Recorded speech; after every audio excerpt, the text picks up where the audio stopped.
Shalom y bienvenidos a la audiencia de Teshua.tv. Aquí nuevamente su servidora Lisa Velázquez en otro segmento del programa Caminando en Obediencia, continuando con la serie de estudios El Templo Revelado en la Creación. Esta vez vamos a estar desarrollando el tema las tres esferas cósmicas: el cielo, la tierra y el mar, el dominio de Yahweh. Vimos en el pasado estudio, estuvimos hablando acerca de la cosmología, la cosmogonía del antiguo Medio Oriente. Estuvimos definiendo esos términos y cómo es que comparamos algunos relatos del Tanaj y los libros proféticos, de cómo ciertas expresiones que están registradas en la Biblia arrojan luz al cuanto al lenguaje del templo. Esta vez nosotros vamos a estar hablando acerca del dominio, la tierra, el cielo y el mar, que es el dominio del Eterno, y cómo nosotros vamos a aprender en este estudio.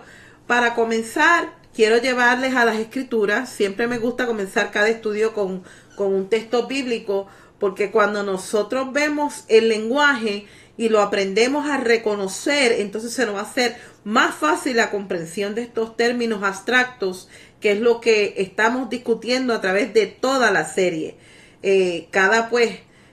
Tenemos varios maestros que están abarcando el tema del templo desde otro ángulo. Yo lo estoy abarcando desde un ángulo abstracto, espiritual, y conectándolo con el antiguo Medio Oriente y el pensamiento místico de ellos, y que es muy necesario que nosotros lo conozcamos. Así que por favor les invito a que me acompañen a las Escrituras. Se los voy a poner aquí en la pantalla, porque siempre me gusta que ustedes lean conmigo la Escritura, y de eso se trata, porque estamos estudiando las Escrituras precisamente. Vamos al libro de los Salmos, capítulo 29. Vamos a leer los versículos 3, 7 y 10. Dice: la voz de Yahweh está sobre las aguas. El Elohim de gloria ha tronado. Yahweh está sobre muchas aguas. La voz de Yahweh divide las llamas de fuego. Yahweh morará sobre la inundación. Yahweh se sentará como rey para siempre. Aquí en estos versículos podemos claramente ver las tres esferas del dominio del Eterno: las aguas, la tierra y el fuego. Y vamos a seguir explorando estas expresiones. Estas tres esferas cósmicas fueron el modelo para el templo y el tabernáculo en la tierra. Y los mares estaban representados por los atrios exteriores, la tierra por el atrio interior y los cielos por la cámara interior o el santo de los santos.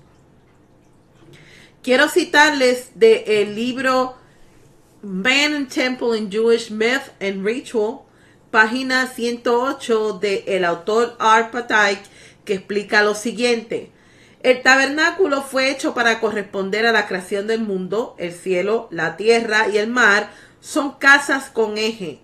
La casa del Santo de los Santos se hizo para corresponder al cielo más alto. El exterior de la casa santa se hizo para corresponder a la tierra, y el atrio se hizo para corresponder al mar. El lavatorio o el lavabo se hizo para corresponder al mar.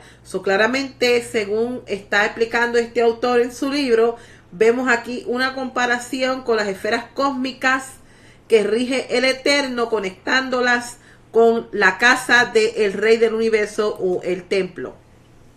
El viaje de Israel desde Egipto, cuando salieron de Egipto por el desierto, después en la Pascua a los pies del monte Sinaí en Shavuot, simbolizó una jornada espiritual. Egipto fue el punto de partida que significó las aguas profundas o el inframundo, por decirlo así, marcado por su panteón de dioses. Los mares que ellos atravesaron, o las aguas turbulentas del Mar Rojo, representaron los atrios exteriores.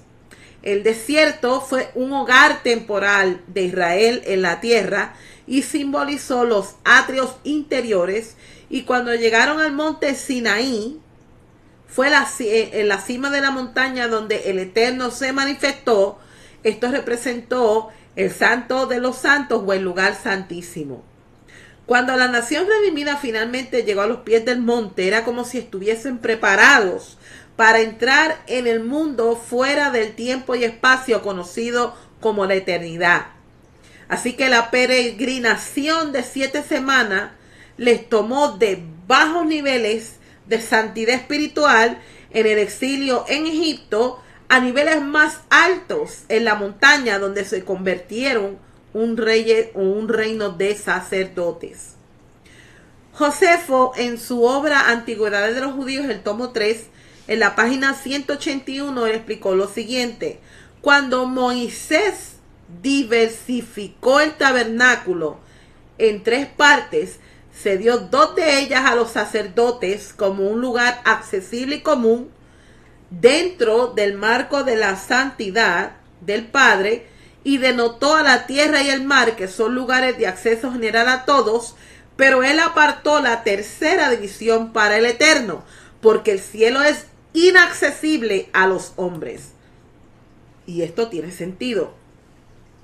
Cuando nosotros estamos estudiando o nos dedicamos a aprender cuál es el vocabulario del templo, podemos remontarnos a las fiestas. Por ejemplo, la fiesta de Shavuot. Shavuot viene del hebreo Sheva, que significa 7. Una Shavua son 7 días, que es una semana. Por lo que Shavuot es la forma plural de semanas.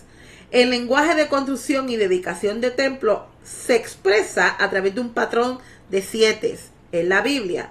También que fue una práctica común del mundo del antiguo Medio Oriente. El Shabbat es el 7º día y proviene de la misma raíz. Éxodo 20 del 8 al 11 nos muestra cómo Shabbat es un santuario. Y se lo voy a poner en la pantalla para que leamos juntos. Recuerda el día de Shabbat para apartarlo para Elohim. Tienes 6 días para laborar y hacer todo tu trabajo, pero el 7º día es Shabbat para Yahweh tu Elohim. En él no harás ninguna clase de trabajo, ni tú, ni tu hijo o tu hija, ni tu esclavo o tu esclava, ni tus animales de cría, ni el extranjero viviendo contigo dentro de las puertas de tu propiedad. Porque en 6 días Yahweh hizo el cielo y la tierra y el mar y todo en ellos, pero en el 7º día él descansó.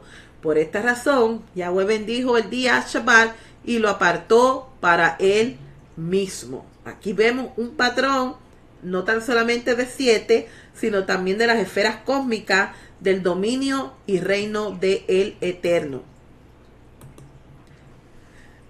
El reposo figura de que un templo fue construido, lleno de todos los utensilios y muebles adecuados y listo para realizar sus servicios. Así que el descanso también indica que las aguas revueltas del caos se habían sometido y todos los enemigos del Eterno fueron destruidos. El propósito y la función de la casa ahora podían realizarse plenamente y ser fructíferos, multiplicarse y llenar la tierra, que fue el mandato original dado a la humanidad. El templo y su mobiliario poseían un simbolismo cósmico. Tales características fueron diseñadas para subyugar el poder divino sobre el orden creado y establecer el templo como una fuente de bendición para la tierra y para el pueblo de Israel. La idea de que el templo es un microcosmos del macrocosmos para que fuese un edificio que diera una expresión visual a la creencia en el dominio de Yahweh sobre todo el universo. Así, el edificio del templo representó la regla cósmica de que Dios era el único adorado en ese lugar y espacio sagrado. Cuando nosotros vamos a las escrituras del primer siglo, o el Nuevo Testamento, como comúnmente muchos le conocen, y vamos al libro de los Hechos, los capítulos 3 y 4, podemos ver en la historia de Pedro y Juan cómo se conecta o cómo ellos conectan la liturgia del templo que proclama el Creador como el que llena las 3 esferas cósmicas o dominios. También el Salmo 146 declara que Él hizo la tierra, el cielo y el mar y todo lo que en ellos hay. Y Él guarda la verdad para siempre. En esta expresión el salmista está describiendo dos actos portentosos del Eterno: la justicia para los oprimidos, la libertad a los cautivos, la vista a los ciegos y el levantamiento de los menos afortunados. En el cenit del universo, que es su morada, el derecho y la justicia se extienden hasta los confines de la tierra.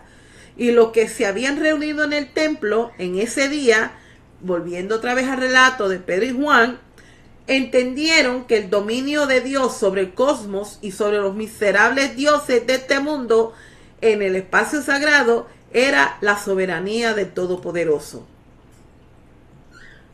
Cuando nosotros estudiamos el libro de Nehemías, específicamente el capítulo 9, verso 6, podemos ver en esta expresión las tres esferas de dominio del Padre. Dice: tú eres Yahweh, solo tú. Tú hiciste el cielo de los cielos, con toda su formación, la tierra y todas las cosas que hay en ella, los mares y todo lo que en ellos hay, y tú lo preservas todo. El ejército del cielo te alaba. Así que aquí podemos ver el vocabulario de las tres esferas cósmicas en el libro de Nehemías. Una historia similar se registra en Hechos capítulo 14 de un hombre cojo de nacimiento que vivía en Listra, quien respondió a las buenas nuevas del reino. Al escuchar la palabra compartida por Pablo, el hombre se levantó y comenzó a caminar. Esto fue un milagro. La multitud aturdida comparó a Pablo y a Bernabé a sus propios dioses Zeus y Hermes y procedieron a llevarles ofrendas a su honor. Pablo les advirtió a la multitud a que se volvieran de estas cosas sin valor y que sirvieran al Dios vivo que hizo el cielo, la tierra, el mar y todo lo que ellos hay. ¿Por qué ustedes creen que esta gente que vivía en Listras, cuando vieron estos milagros ocurrir, compararon a Pablo y a Bernabé como dioses? Porque el Padre les estaba a través de estos milagros demostrando su poder portentoso en una región donde verdaderamente habían o existían otros templos de deidades paganas.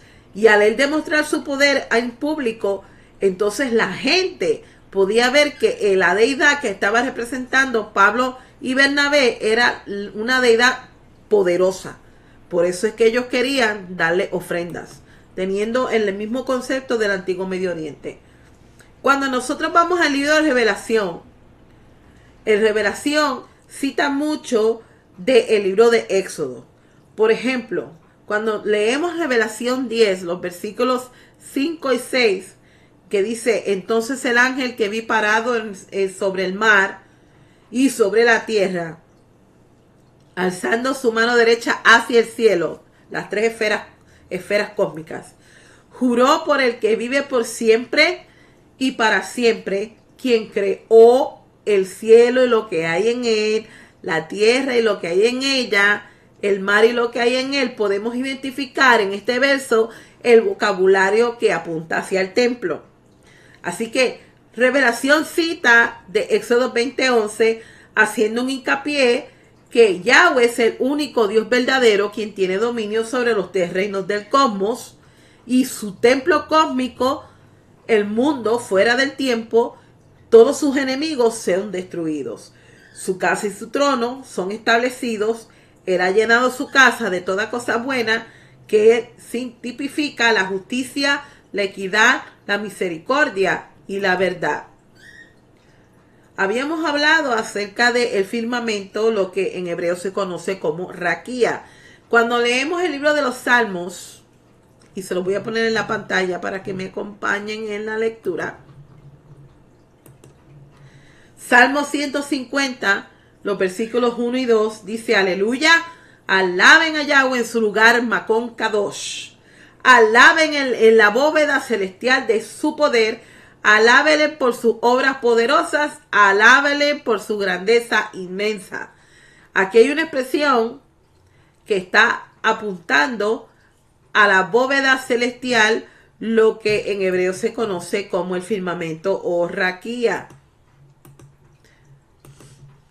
En el segundo día de la creación, Yahweh colocó el firmamento en los cielos para separar las aguas de arriba de las aguas de abajo. Y esta separación es el concepto hebreo que podemos conectarlo como santidad o kedushá, ya que kedushá es un término para el proceso de ser separado con restricciones aplicadas.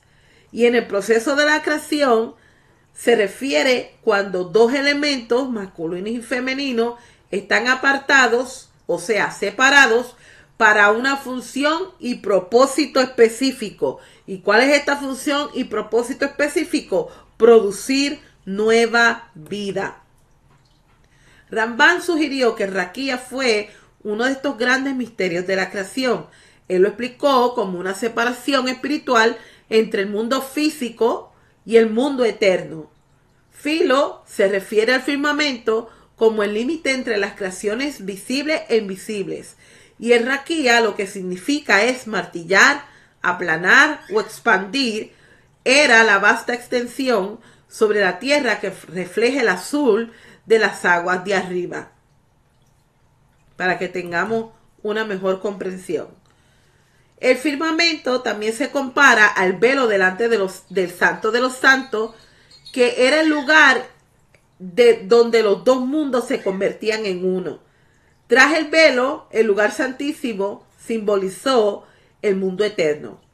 Cuando el firmamento fue creado en el segundo día de la creación, para dividir las aguas que estaban debajo de la expansión de las aguas que estaban arriba, así había un velo en el tabernáculo para dividir lo santo de lo santísimo. Así que el firmamento o el raquía se creó para proporcionar estabilidad y orden en el universo, que es la función principal de un templo. El templo es el lugar del trono del Eterno y estaba en medio de los mares y representó el firmamento que el Creador había establecido y continuó manteniendo a su pueblo. Así que se pensó que era para preservar el orden creado y proteger al mundo de la profundidad o del abismo. Vamos a la Biblia, a Jeremías capítulo 5, y se lo voy a poner en la pantalla. ¡Pum! Jeremías capítulo 5 y verso 22. No me temen, dice Yahweh, no tiemblan a mi presencia. Yo hice la costa, el límite para el mar. Por decreto eterno no puede pasar. Sus olas pueden revolverse, pero no prevalecerán, aunque rujan, no puedo cruzarlo. Me encantan estas expresiones, amados. Cuando nosotros vemos en el libro de Jeremías, que fue el versículo que acabamos de leer, está hablando acerca del mar, pero está tocando el tema de la división. Y se vieron en el caso del tabernáculo las particiones como la división del universo, como su mundo superior e inferior, con el firmamento en el medio. Puesto que se le había mostrado cómo Dios hizo el cielo y la tierra, y cómo en el segundo día hizo el firmamento en medio entre ellos, y cómo hizo el único lugar en dos lugares, así Moisés, de igual manera, de acuerdo con el diseño que había visto del tabernáculo, en dos, uno interno y otro externo. Cuando pasamos a la esfera de la tierra, no podemos pasar por alto cuando leemos en la Biblia la expresión Jerusalén, ya que Jerusalén era el punto en el que el mundo eterno y el mundo natural se convergen. La expresión en la tierra como en el cielo significaba que el templo terrenal con su servicio y ceremonia fue moldeado del celestial. Así que los sacerdotes que servían en el templo aquí en la tierra eran equivalentes a los ángeles que que le sirven en el templo celestial. Por eso, cuando estudiamos la visión el sueño de Jacob, podemos ver que cuando él vio esta escalera y vio los ángeles, es una comparación a los sacerdotes ejecutando los servicios del templo. Y esta es una clave importante para que nosotros podamos entender o desbloquear el libro de Revelación y entender mucho mejor lo que Yeshua enseñó acerca del reino. Otra de las visiones proféticas de acerca del templo, podemos ir al profeta Ezequiel.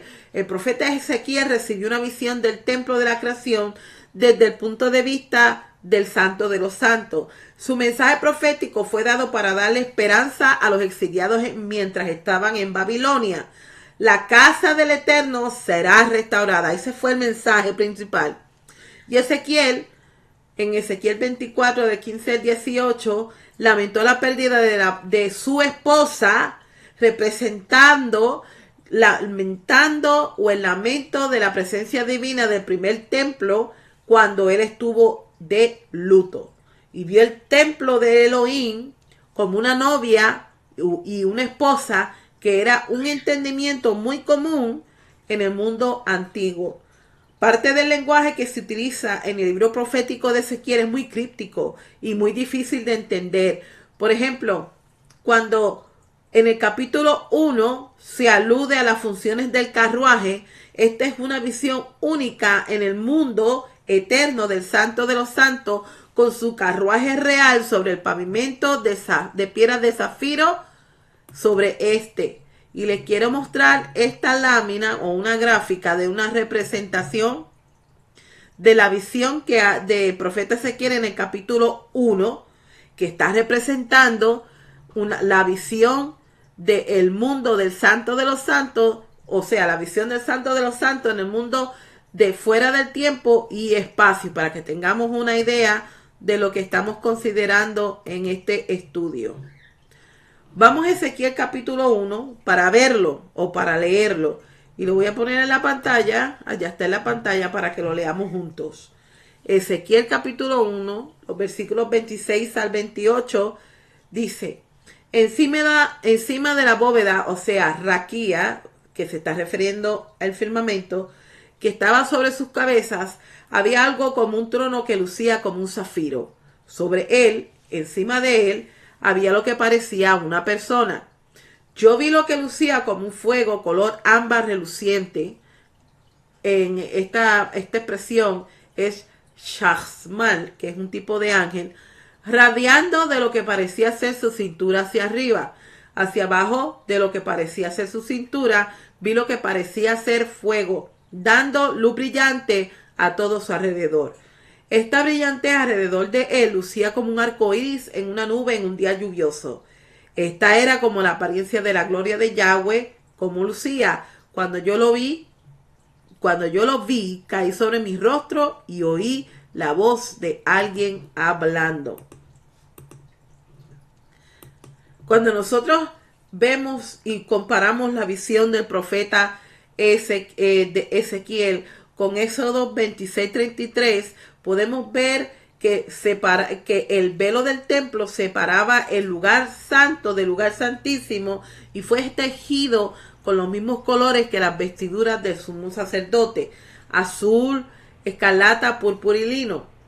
Clemente de Alejandría sugirió que el púrpura era para el agua, el lino para la tierra, el azul siendo oscuro como el aire y la escarlata es como el fuego.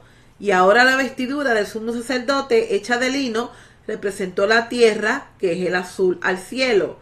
También asignó el pectoral ser colocado en medio del éfod para parecerse a la tierra, porque es el mismo centro del mundo. Y el cinturón que estaba alrededor del sumo sacerdote representó el océano que va alrededor e incluye el universo. Y esta fue la descripción que Josefo en Antigüedades de los Judíos le dio a las vestiduras sacerdotales, conectándolo con el velo del templo.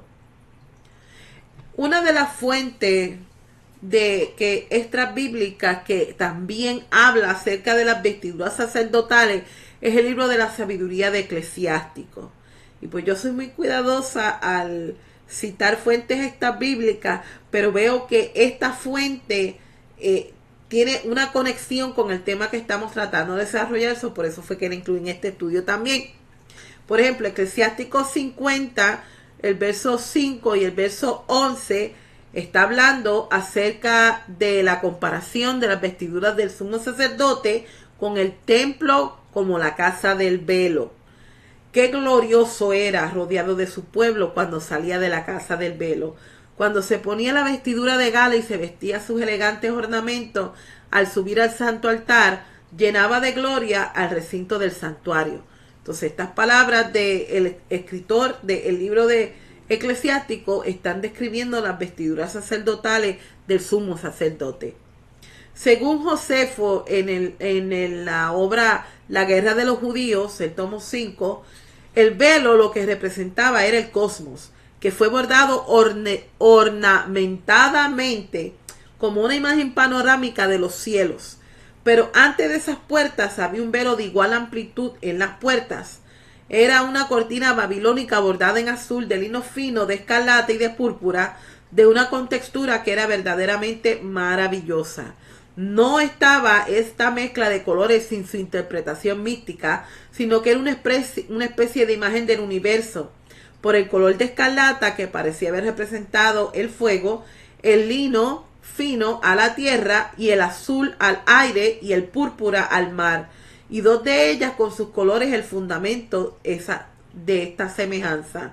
Esta cortina también se había bordado todo lo que era místico en los cielos, a excepción de las constelaciones celestiales que representan a las criaturas vivientes. Un detalle interesante cuando nosotros estudiamos el templo. Seguimos hablando acerca del velo del templo, pero luego se extendían por el tabernáculo los velos de lino de púrpura y azul y colores escarlata bordado, y este velo era muy ornamental y bordado con todo tipo de flores que produce la tierra, y se entretejió en él todo tipo de variedad que pudiera ser un ornamento, con excepción de las formas de animales. Esta es la descripción que Josefo da del velo del templo. Ahora vamos a pasar a una descripción o una conexión, podría yo decir, del libro de Revelación o Apocalipsis con la era del segundo templo. Que cuando nosotros leemos el libro de Revelación y, por ejemplo, vemos el capítulo 17, yo quisiera que usted lo buscara en su Biblia, y se lo voy a poner en la pantalla porque quiero hacer una conexión muy importante que creo que va a ser de mayor comprensión cuando usted lea el libro la próxima vez. En Revelación 17, 1 al 4 dice: entonces vino uno de los ángeles con las 7 copas y me dijo: ven, te mostraré el juicio de la gran ramera, la que está sentada sobre muchas aguas. Los reyes de la tierra se han prostituido tras ella, y la gente que vive en la tierra se ha emborrachado con el vino de su prostitución. Él me llevó en el espíritu al desierto, y vi una mujer sentada sobre una bestia escarlata, llena de nombres blasfemos, y tenía 7 cabezas y 10 cuernos. La mujer estaba vestida de púrpura y escarlata, y brillaba con oro, piedras preciosas y perlas. En su mano tenía una copa de oro llena de cosas obscenas y sucias, producidas por su prostitución. Cuando nosotros leemos esta escritura en el libro de Apocalipsis, en el libro de Revelación, inmediatamente podemos llegar a miles de conclusiones.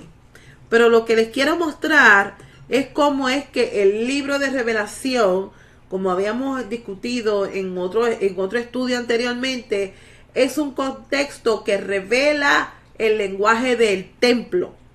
Así que esta imagen gráfica del libro de Revelación expone la corrupción, considere esto, expone la corrupción del segundo templo que fue profanado, personificado por la gran ramera sentada sobre la bestia y vestida de púrpura y escarlata, ya que la bestia con 7 cabezas y 10 cuernos representa a gobernantes extranjeros que controlaban muchas funciones administrativas en el templo. Y esta alianza causó que el templo y el sacerdocio se impurificaran y se corrompieran. Como resultado, el templo y la ciudad fueron destruidos por el Imperio Romano en el año 70 era común, y este simbolismo finalmente se aplicó a el Imperio de Roma. Así que volviendo a la descripción o el misterio del velo que divide este mundo del mundo de más allá del tiempo, ofrece una visión del futuro desde la perspectiva de la eternidad, que representa toda la historia vista simultáneamente. Otras expresiones que se ven en el libro de Revelación es cuando se le hace la invitación al apóstol Juan, que dicen: ven y te mostraré. Se extiende ante el santo, en la cual están inscritas todas las generaciones del mundo con todas sus obras. Esta misma expresión se le extendió al profeta Daniel, Ezequiel, Zacarías, Moisés y Juan, y se le dieron a cada uno visiones similares desde el interior del santo de los santos o el mundo fuera del tiempo. En el caso de la ascensión de Yeshua y el misterio del velo, Yeshua, al traspasar el velo del templo, se trasladó más allá de la barrera del firmamento para introducirse de forma permanente en el santo de los santos, en el cielo. Él salió de este mundo físico y entró al mundo venidero con el fin de sentarse a la diestra del Padre como el príncipe de la presencia y sumo sacerdote en los cielos. Así que cuando nosotros comprendemos la naturaleza de los dos mundos, reduce algo de la confusión que rodea el libro de los Hebreos. Y el convenio mayor es el pacto de la creación restaurado, sobre el cual Yeshua es el Mesías, sirve como mediador. Él es el sumo sacerdote del templo celestial que intercede por nosotros.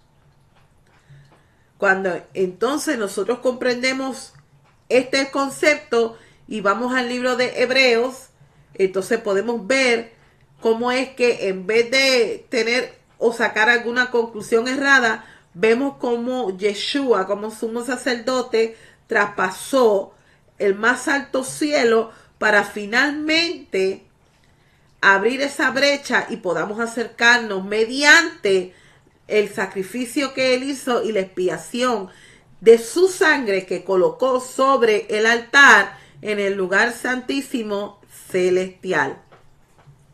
Así que el velo está dividido y el camino está abierto, pero no podemos entrar físicamente a esta atmósfera.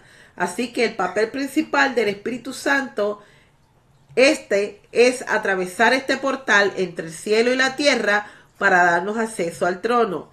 Esto es solo posible cuando confesamos y nos arrepentimos y nos volvemos de nuestros pecados.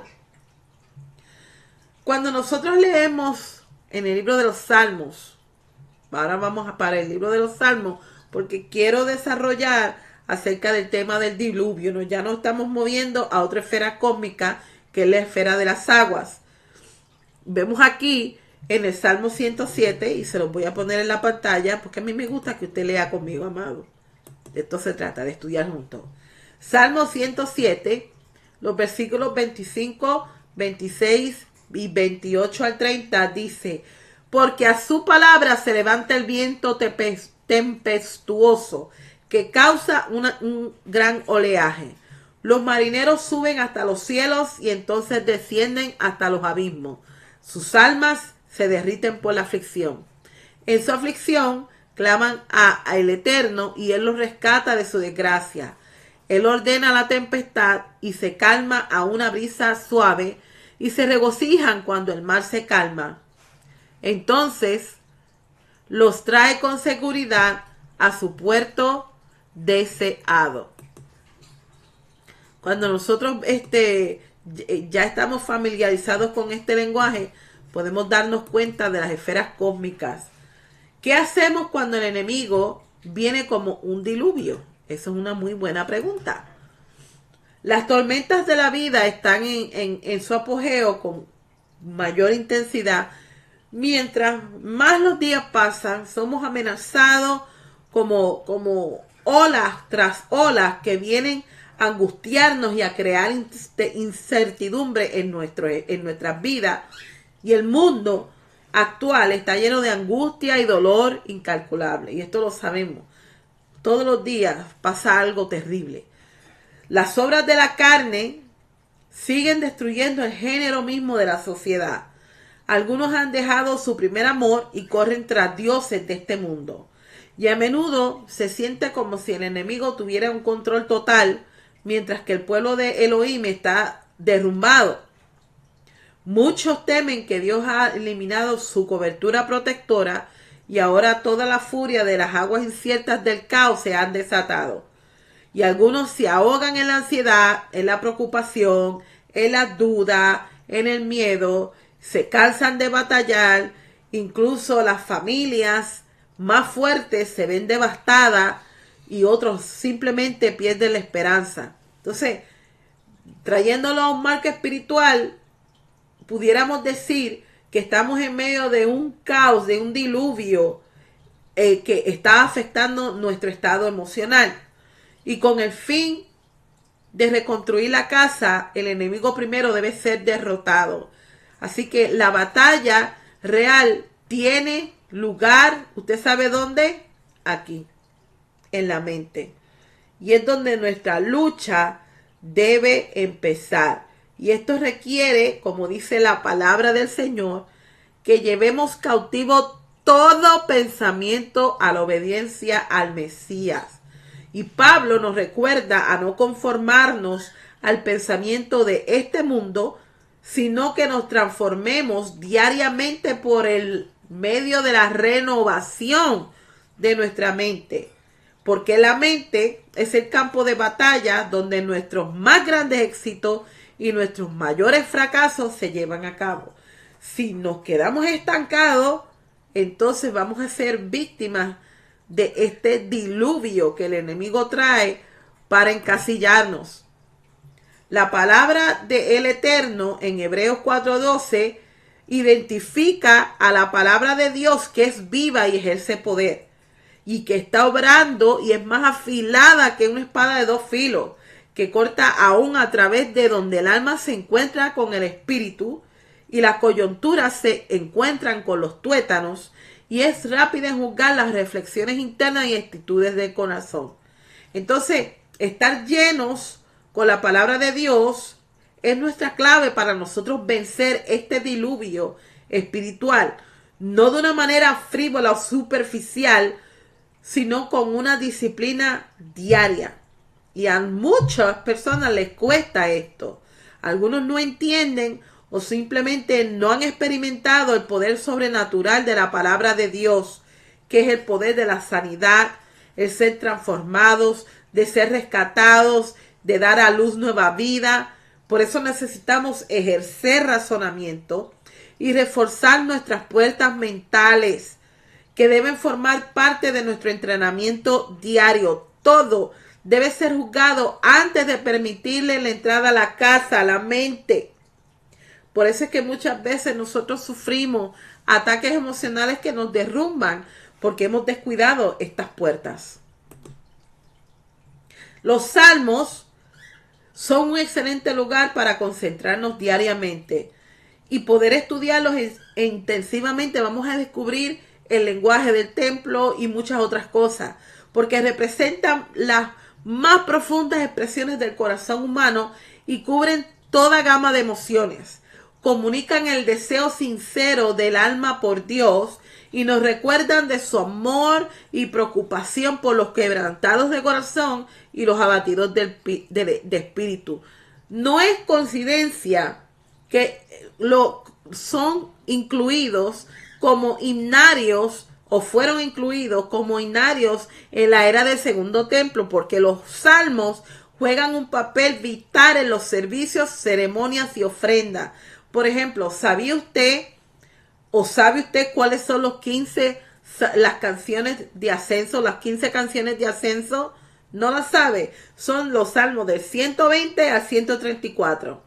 Y estos son un buen lugar para comenzar a estudiar, porque estos salmos son los únicos que presentan un patrón del viaje de la humanidad de la tierra a un viaje que comienza en el exilio, separados de Dios, que termina en la montaña en su presencia, en el templo, en Jerusalén.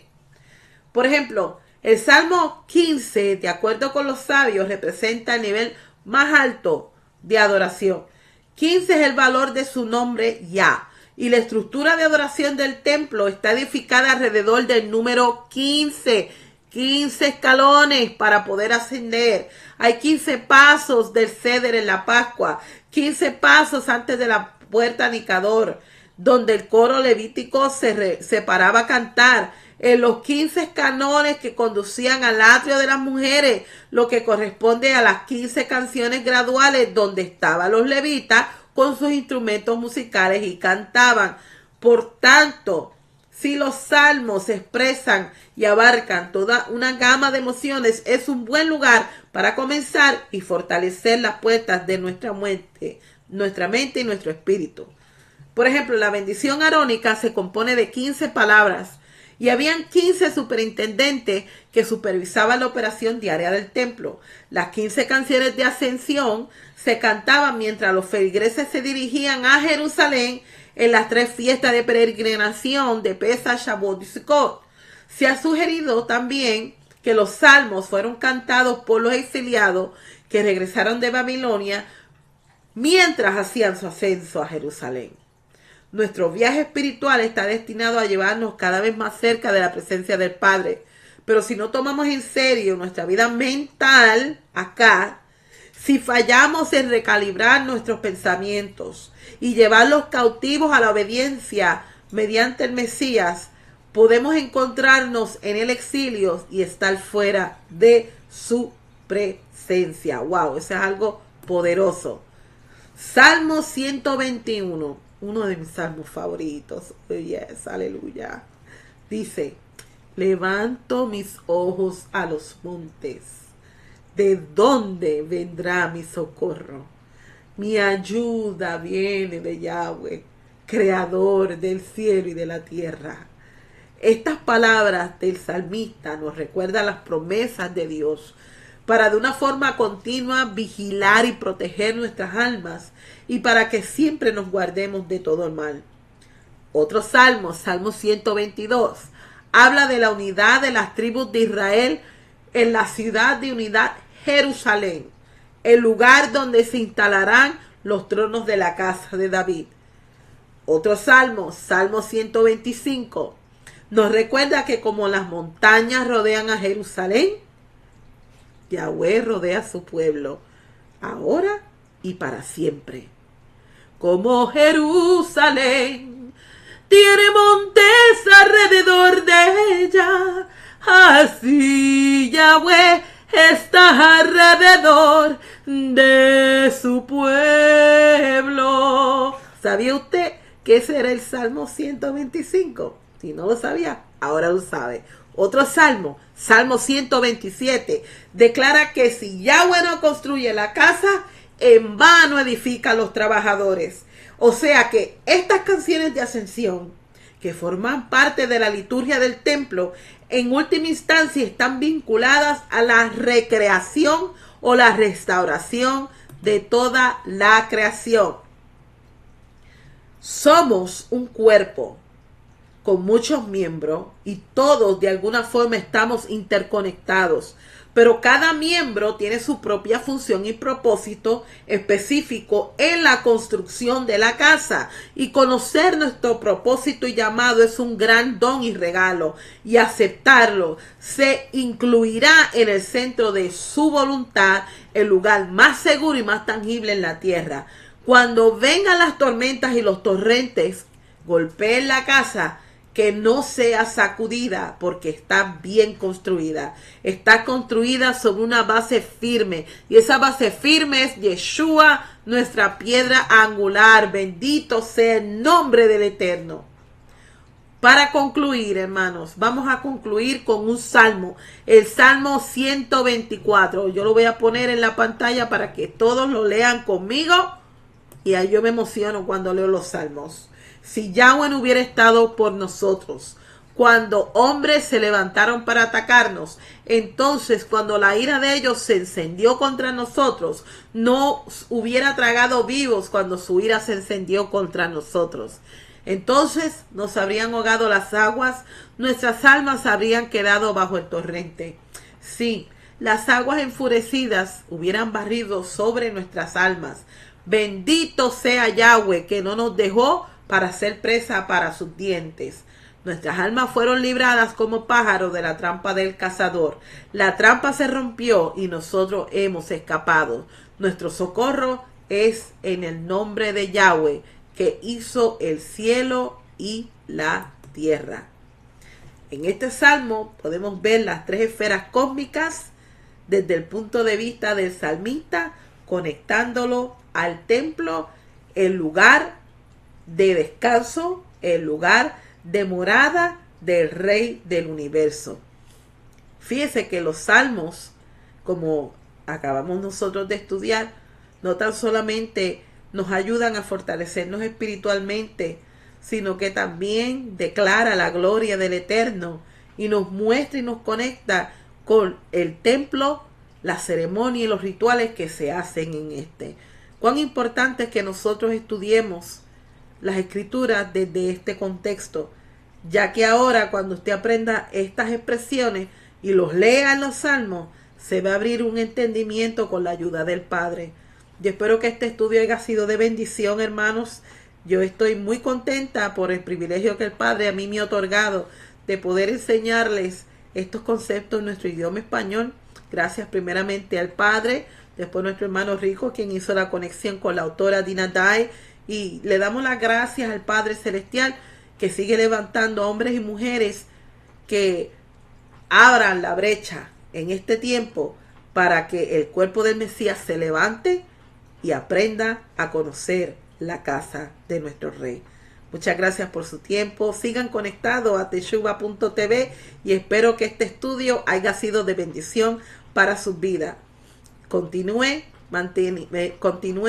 conectado a teshuva.tv, que esta serie de estudios continúa. Shalom y que el Eterno les bendiga y les guarde. Bye bye.